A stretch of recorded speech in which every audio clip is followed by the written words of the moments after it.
Welcome back to Briggs on Books, our international talk show where we talk to authors all over the world. Not just authors, but editors, publishers. There's so many people out there that help people get their books out. People who will read your book for you, help you format it to get it published, things like that. And we want to feature all these people on our show.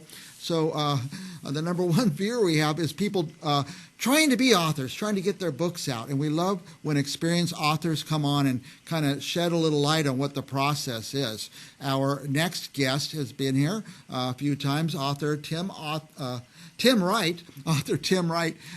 He's got a series, 2 books now, The Adventures of Toby Baxter. You have more books too, don't you, Tim? I do. I've written books. I'm a pastor by profession, and so I've written books mainly for that audience, for pastors and for church leaders.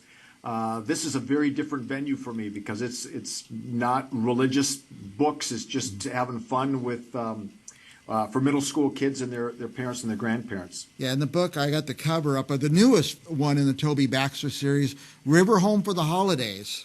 Yes. Yeah, and I was going to ask you, but I think you just said it. Who's this written for?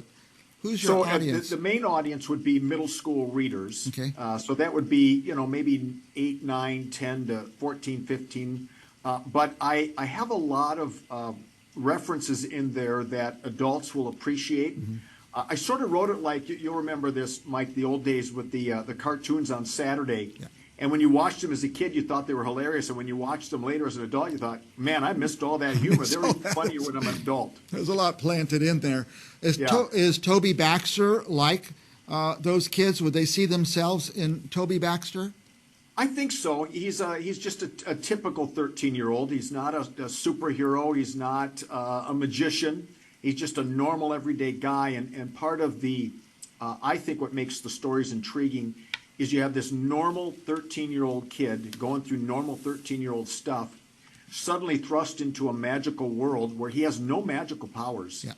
And yet he's called upon to be the hero, and he's a reluctant hero. Mm. And so he's constantly trying to figure out, well, what can I contribute to this? I'm just a 13-year-old kid, and along the way he's learning some profound lessons about what it means to be in his case, growing up to be a good man, but a good kid, a good person, and then to use whatever gifts and talents he discovers in a way that is positive rather than negative in the world. Now, it just dawns on me as we're talking, your audience, the audience for your book, who you're hoping will read it, they're not watching this show, but their parents are. That's right. Their parents are. So their parents and their grandparents. And I find even with the reviews that I get, say, on Amazon, it's parents who have read it along with their kids, yeah, which I think is fantastic. Or they've read it and then they gave it to their kids. Yeah. And I think there's some real wisdom to parents pre-reading some books, yeah, especially the first 2 if they don't know who the author is. Let me read this. Let me see what's in there. Yeah. To be sure there's no violence, there's no curse words. It's just a good, fun book that has some nice life lessons to it. Yeah, I'll tell you, as a parent whose kids grew up and went off to college, went off to grad school, have become very successful in their lives, I read every single book before my kids read them. Yeah, it's very important. And then, as we said before, sometimes just to sit down and read it together. Yeah. Take turns reading it out loud. It's really good for brain development. It's good for bonding with kids and kids with parents. So. Well, the other thing I wanted to say is that I enjoyed those young adult books. I love them. So I would love. Me too. I would love to read yours. We're coming up to the holidays. I want to send a little message out to our viewers. If you go order this book or the predecessor to this book, don't order one. Order 4 or 5 of them. You're going to be going out at Christmas to people's houses and stuff. Take a book with you and drop it off. And your kids will be going to birthday parties all year. That's why I always try to order 5 or 6 copies of a book when I order. So I want to encourage our viewers to do the same. Yeah, thank you. Okay, this one in specific, let me put the cover back up. River Home for the Holidays. What's the theme? What's the story? What do you want us to know about it in advance? Yeah, so what was nice about doing a second book was in the first book you have to do that sort of heavy lifting of creating the characters and creating the setting. When you get to book 2, you just dive right into it. Yeah. And the setting now is Toby is on winter break, and he is looking forward. They just had a great big snowstorm in the Minneapolis area where I grew up, and he's looking forward to 2 weeks of hitting the sledding and of course, Christmas, when he's called back to Riverhome, and finds that Riverhome is it's dying. The land is dying. The environment is dark. It's stormy. All the life has gone out of it. And he had been to Riverhome before? That's right. And he had rescued them one time, and in part to find the sword, which is sort of the life-giving force in that land. And now when he gets there, the sword's gone. And he already had his plan. He already had his winter planned out to go out fun and sledding. And all of a sudden, bam, back to the magic place. That's right.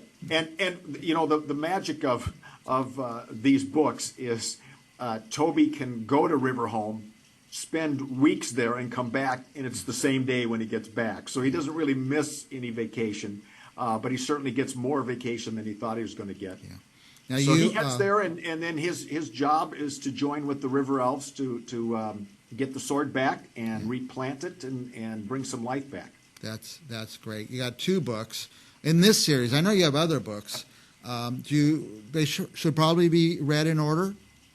Well, yeah, I think that helps. You know, the second book, I try to fill in some blanks, but and it was nice. I read a review the other day. Somebody said, you know, if you haven't read the first book, you're okay reading the second, which is great. That's a great compliment. But it is a series, and it builds. And part of what I'm outlining here in part of the life lesson part of the book is Toby's learning how to be a hero.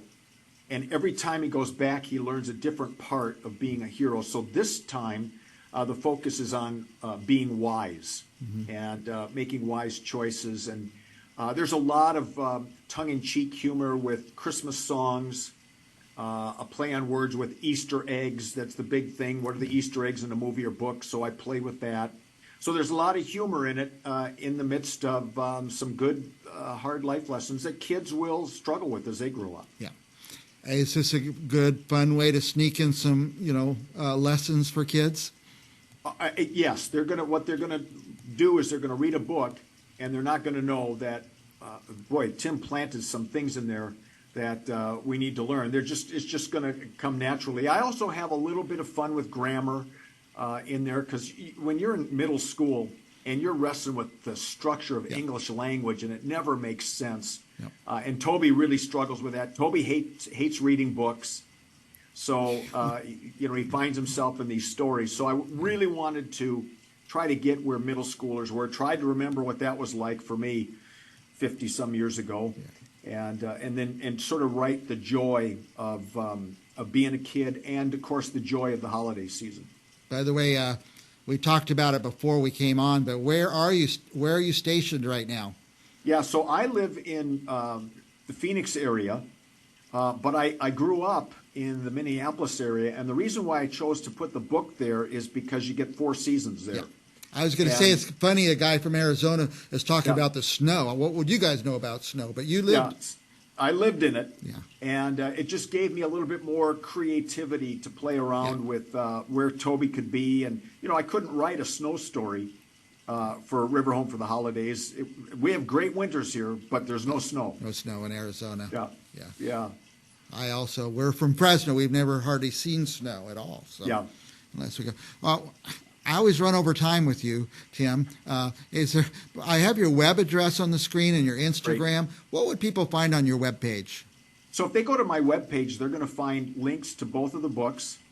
They're also going to find a couple links to some freebies. I've written a prequel to both books that gives the backstory.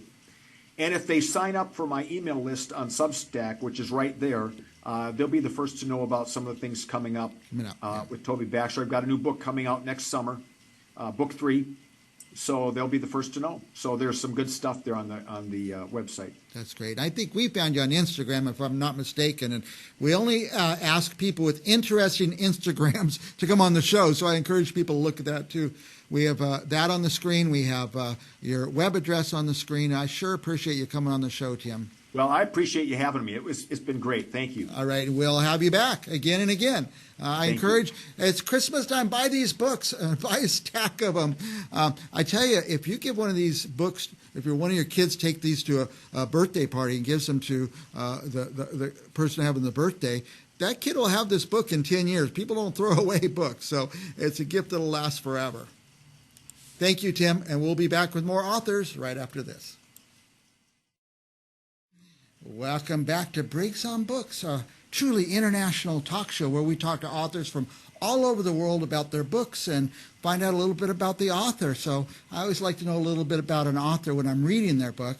Helps me pick the book. That's what I want to do. I want you guys to pick this book, by the way, because our next guest, Candace Woods, she's the author of Christina's Pen Pal. Is that right, Candace? Do I have that right? Christina's Pen Pal. Yes, sir. Tell us about the book. Is it a kid's book? It's a kid's book, and it focuses on Christina, and she is a sixth grader, and she received from her teacher a